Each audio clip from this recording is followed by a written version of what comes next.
தீபம் விளக்கேற்றும் எண்ணெய், ஒரு தெய்வீக அனுபவம். பக்தி ஒளி நேயர்கள் அனைவருக்கும் வணக்கம். இந்த நாள் இனிய நாளாக அமைய வாழ்த்துக்கள். ஏஎல்பி ஜோதிட ஆசிரியர் டாக்டர் சாந்தி தேவி ராஜேஷ்குமார். பிறப்பின் ரகசியங்கள். மகரத்தினுடைய பிறப்பின் ரகசியம் என்ன?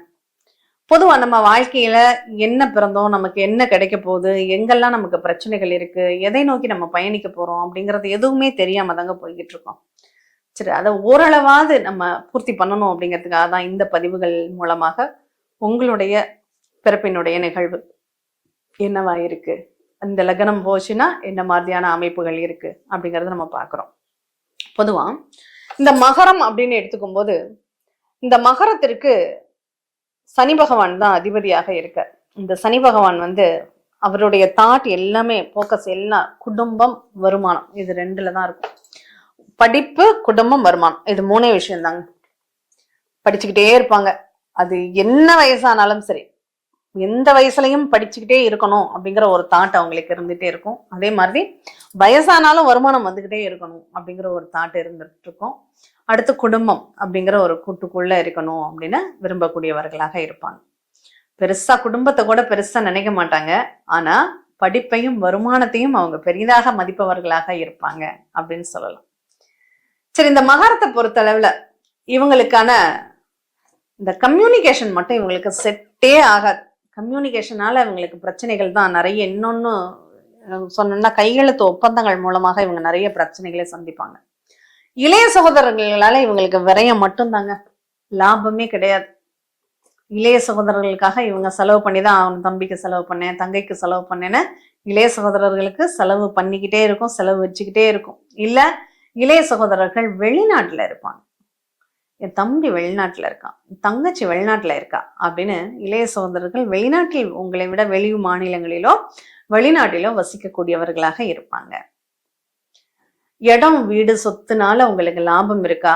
நல்லாவே இருக்கு. நீங்க இந்த மகர லக்னம் மட்டும் ஏதாவது ஃபியூச்சருக்கான இன்வெஸ்ட்மெண்ட் பண்றேன் அப்படின்னு சொன்னாங்கன்னா இடத்துல முதலீடு பண்ணுங்க, உங்களுக்கு சூப்பரா இருக்கும்.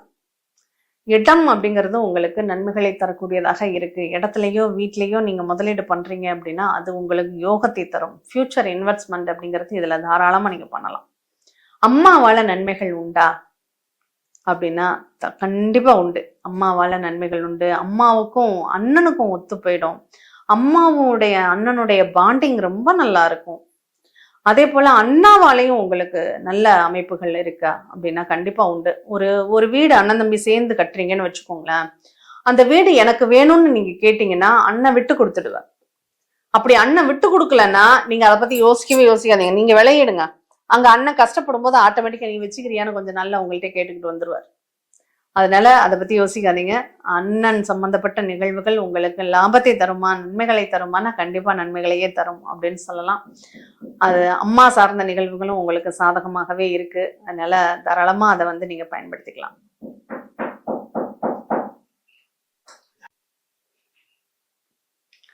குழந்தைகள் அவங்களுக்கு எப்படிங்க இருப்பாங்க?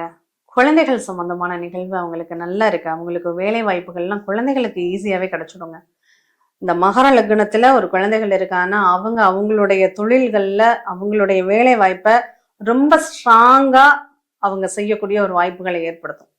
நல்லா ஸ்திரமா பண்ணுவாங்க. அந்த அளவுக்கு அவங்களுக்கு நல்ல ஒரு டேலண்ட் அப்படிங்கிறது இருக்கும். அப்போ குழந்தைகளால ஆனா கொஞ்சம் அழுத்தம் இவருக்கு ஜாதகருக்கு இருக்குமா? கண்டிப்பா உண்டு. குழந்தைகளால அழுத்தத்தை இவர் சந்திச்சுதான் ஆகணும்.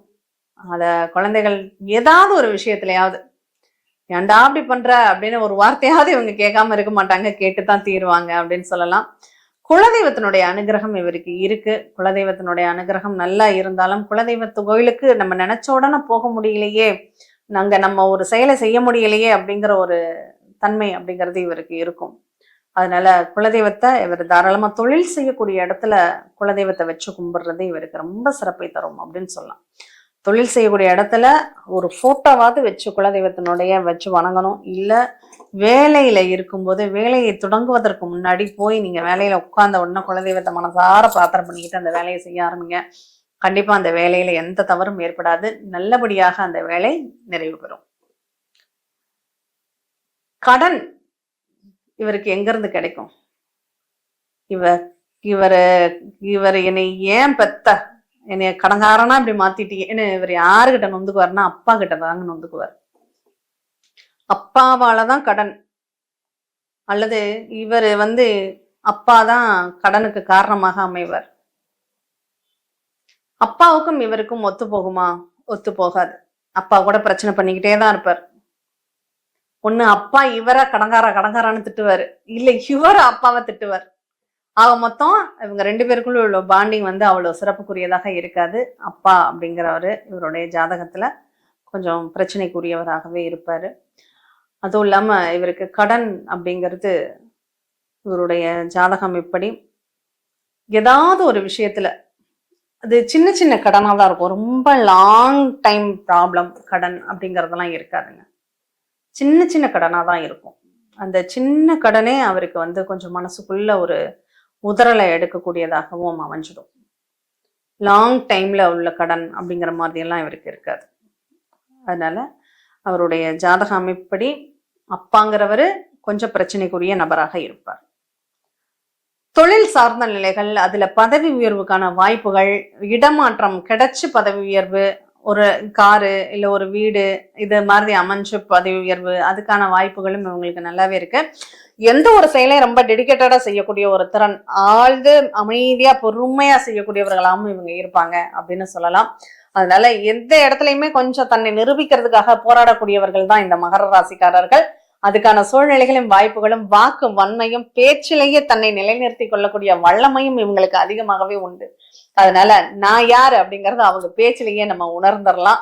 அந்த அளவுக்கு மகரம் அப்படிங்கிறது வாழ்க்கையில எதையுமே கொஞ்சம் ஈஸியா ஹேண்டில் பண்ணி எடுத்துட்டு போகக்கூடிய ஒரு தன்மையும், ரொம்ப ஹார்ட் ஒர்க் பண்ணி அதனால கஷ்டங்கள் பெரிய அளவுல இருக்காது. அந்த கஷ்டங்கள் ஏற்படுதுன்னா அது இவங்களுடைய பேச்சினால மட்டும்தான் இருக்கும் அப்படிங்கிறத இவங்க புரிஞ்சுக்கிட்டாங்கன்னாவே போதும். மகர லக்னத்துக்கு ஈஸியா பொருள் தேடக்கூடிய ஒரு வாய்ப்புகள் எல்லாம் அமைஞ்சிடும். எங்க போனாலும் அவங்களுக்கு வேலை உண்டுங்க. அந்த மாதிரி ஒரு அமைப்பு அப்படிங்கிறது மகரத்துக்கு இயல்பிலேயே உண்டு. அந்த வாய்ப்புகளை பயன்படுத்திக்கோங்க. உங்களுக்கு கொடுக்கப்பட்ட வரத்தை நீங்க ரொம்ப சரியான வழியில நீங்க பயன்படுத்திக்கிறீங்கன்னா உங்களுக்கு எப்போதுமே நல்ல பலன்கள் அப்படிங்கிறது நிறைய உண்டு.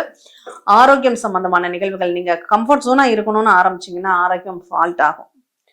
பேசாம இருந்தா பரவாயில்லையே அப்படின்னு நினைச்சீங்கன்னாவே உங்களுக்கு ஆரோக்கியம் கொஞ்சம் பிரச்சனைகள் காமிக்க ஆரம்பிச்சிடும். அதனால கொஞ்சம் பார்த்துக்கணும்.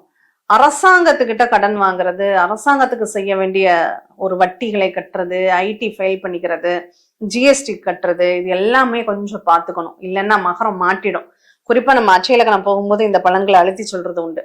மகர லக்னம் யாருக்கெல்லாம் அட்சய லக்னம் போகுதோ அவங்க எல்லாம் அரசாங்கத்தின் தொடர்பு, அரசியல்வாதிகளின் தொடர்பு அவ்வளவா வச்சுக்காதீங்க. அது உங்களுக்கு பெரிய பிரச்சனை ஆயிடும்.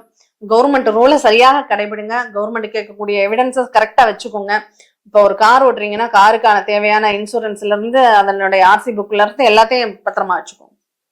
அதுக்கான பெனால்டி கட்டுற மாதிரி சீட் பெல்ட், டிராஃபிக் ரூல்ஸ் எல்லாம் கரெக்டா ஃபாலோ பண்ணுங்க.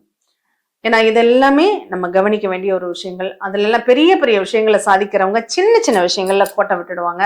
அதுல கொஞ்சம் கவனமா இருக்கணும். முக்கியமா அரசாங்கத்திற்கு கட்ட வேண்டிய வரிகள்ல ரொம்ப கவனமாக இருக்கணும். அதை சரியா கட்டணும், சரியான தேதியில கட்டணும் அப்படிங்கறத மட்டும்தான் நீங்க கவனத்துல வச்சுக்க வேண்டியது. மற்றபடி ஒன்றும் பெரிய ப்ராப்ளம் கிடையாது, நல்லாவே இருக்கு. வாழ்க்கைய கவனமா கொண்டு செல்லக்கூடிய அமைப்பு இந்த மகரத்திற்கு நிச்சயமாக உண்டு. மீண்டும் இணையதொரு நிகழ்வு சந்திப்போம். நன்றி, வணக்கம்.